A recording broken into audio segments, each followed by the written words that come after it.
Hi everyone, welcome to today video. आज की video में आज हम बात करने वाले हैं बहुत ही इम्पॉर्टेंट टॉपिक पे, जो है चॉकिंग। क्या होता है चॉकिंग? चॉकिंग में क्या हमें मैनेजमेंट देनी है पेशेंट को, ये सारी चीज़ें हम पढ़ने वाले हैं। और चॉकिंग एक ऐसी सिचुएशन होती है जो एक इमरजेंसी भी आप इसको बोल सकते हो, इमरजेंसी मेडिकल कंडीशन भी इसको आप बोल सकते हो। So let's start it. What is choking? Choking होता क्या है, पहले तो ये समझना बहुत ज़्यादा ज़रूरी है। तो गाइस, जब भी अचानक से कुछ खाते टाइम एयरवे में कुछ फंस जाता है और हमारा जो एयरवे है, मतलब एयर को अंदर जाने का रास्ता, वो पूरी तरह से ब्लॉक हो जाता है, उसको हम क्या बोलते हैं? Choking. That is called choking. और उसकी वजह से क्या होगा, पेशेंट को या किसी भी पर्सन को सांस लेने में डिफ़िकल्टी होगी, ब्रीथिंग प्रॉब्लम होगी, तो उसी को ही चॉकिंग बोला जाता है। अब बात करें चॉकिंग कितने टाइप्स की होती है, तो ये चॉकिंग जो होती है 2 टाइप की हो सकती है। पहली है माइल्ड चॉकिंग और दूसरी है सीवियर चॉकिंग। तो हमें कैसे पता चलेगा कि पर्सन को जो हुआ है वो माइल्ड चॉकिंग हुई है या सीवियर चॉकिंग हुई है? दोनों का अलग अलग मैनेजमेंट होगा। उसका पता लगाने के लिए हमें क्या करना है, सबसे पहले अगर किसी पर्सन को माइल्ड चॉकिंग हो गई, पर्सन को थोड़ा बहुत सांस आ रहा होगा, उसका सांस पूरी तरह से बंद नहीं होगा। आपको कैसे पता चलेगा?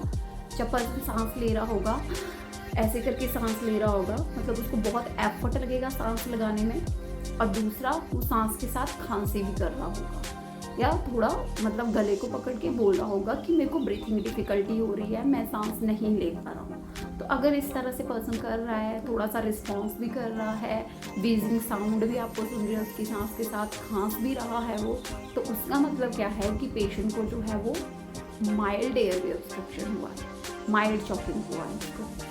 ठीक है, तो जब किसी को माइल्ड एयरवे ऑब्स्ट्रक्शन हो रहा है या माइल्ड चॉकिंग हो रहा है, तो उसमें मैनेजमेंट क्या होगी, हमें करना क्या है?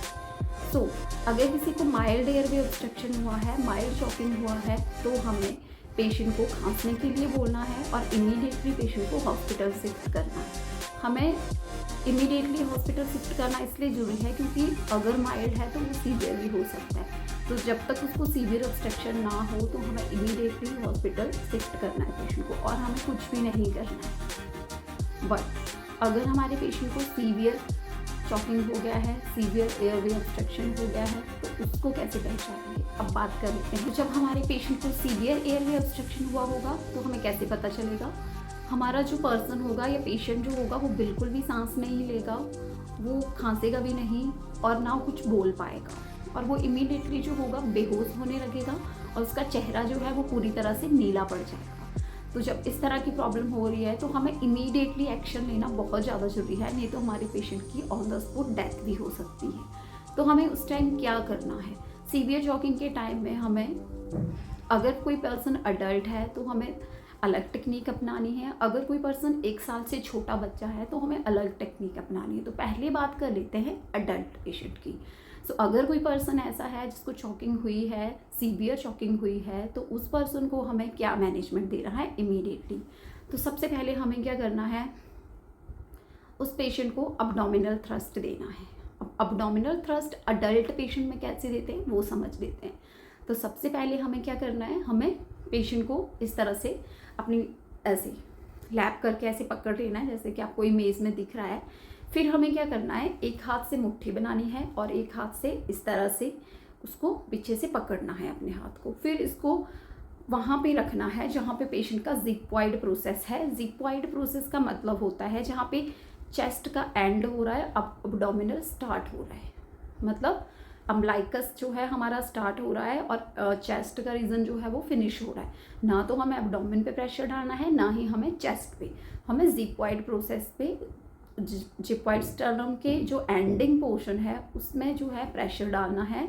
तो हमें पेशेंट को थोड़ा सा आगे की तरफ टिल्ट करना है, झुकने को बोलना है, और इस तरह से हमें प्रेशर डालना है, और हमें अंदर की तरफ जो है वो प्रेशर लगाना है और अपवार्ड डायरेक्शन की तरफ इस तरह से करना है। अंदर की तरफ प्रेशर लगाना है और अपवार्ड डायरेक्शन से इस तरह से करना है। तो हमें जब तक ऐसा करना है जब तक फॉरिजन बॉडी पार्ट जो है वो बाहर नहीं आ जाता। तो 2 चांसेस होंगे इसमें, या तो फॉरिजन बॉडी पार्ट जो है पेशेंट के मुंह में आ जाएगा तो हमें मुंह में देख के उसको बाहर निकालना है, या वो डायरेक्ट बाहर आ जाएगा, या फिर पेशेंट जो होगा वो हमारा बेहोश हो जाएगा। अगर पेशेंट बेहोश हो गया है तो हमने एब्डोमिनल थ्रस्ट देना बंद कर देना है। उसके बाद हमें सीपीआर देना है, और सीपीआर और बीएलएस के स्टेप्स को दोनों को फॉलो करना है। अब सीपीआर क्या होता है, बीएलएस क्या होता है, अगर आपको इसके बारे में भी क्लास चाहिए तो आप मुझे कमेंट में बता सकते हैं, मैं उसके स्टेप भी आपको क्लियर कर दूँगी। उसके बाद हमें इमीडिएटली पेशेंट को मतलब सीपीआर के स्टेप फॉलो करने हैं। और अगर पेशेंट जो है वो ठीक हो गया है, देन उसका फॉरिजन बॉडी पार्टिकल बाहर आ गया है, तो हमें उसके वाइटल साइन लेने हैं, उसको थोड़ा काल्म करना है, शांत करना है। अब बात कर लेते हैं हम तो बच्चों में हमें क्या करना है, चिल्ड्रंस में हमें क्या करना है।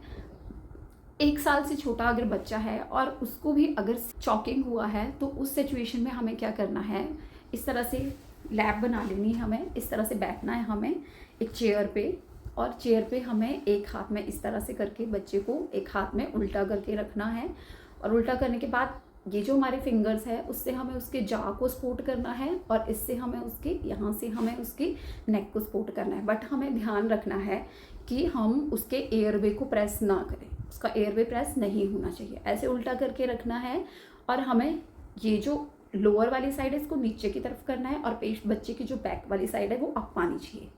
मतलब बच्चे का जो हेड है वो डाउन आना चाहिए, और बच्चे का जो बैक और बटक वाला एरिया है वो ऊपर की तरफ को आना चाहिए। तो हमें इस तरह से रखना है, और नीचे हमारे नीज आ जाएंगे। उसके बाद हमें इस हाथ की सपोर्ट से बच्चे के यहाँ पे, बच्चे के जो बैक है उस पर हमने बैक ब्लो देना है। मतलब हमें ऐसे मारना है, ऐसे 5 टाइम हमें बैक ब्लो देना है। उसके बाद हमें बच्चे को सीधा करना है, और सीधा करने के बाद हमें बच्चे को चेस्ट ब्लो देना है। तो चेस्ट ब्लो के लिए हमें पेशेंट की बच्चे की जो चेस्ट है, चेस्ट के ऊपर इस तरह से करना है, और बैक ब्लो में बैक के ऊपर इस तरह से करना है। 5 टाइम हमें करना है।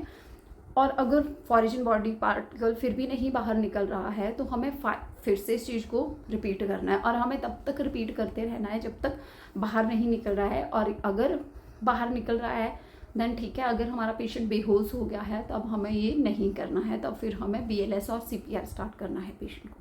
बट ये कुछ पॉइंट बहुत ज़्यादा इंपॉर्टेंट है जो आप किसी भी इमरजेंसी सिचुएशन में अपने पेशेंट को बचा सकते हो, अपने पेशेंट को चॉकिंग के टाइम में फॉलो कर सकते हो। इवन चॉकिंग जो है ये एक इतनी कॉमन चीज़ है, बच्चों में भी हो सकती है, अडल्ट में भी हो सकती है, ज़्यादातर फूड पार्टिकल की वजह से ही ये होती है।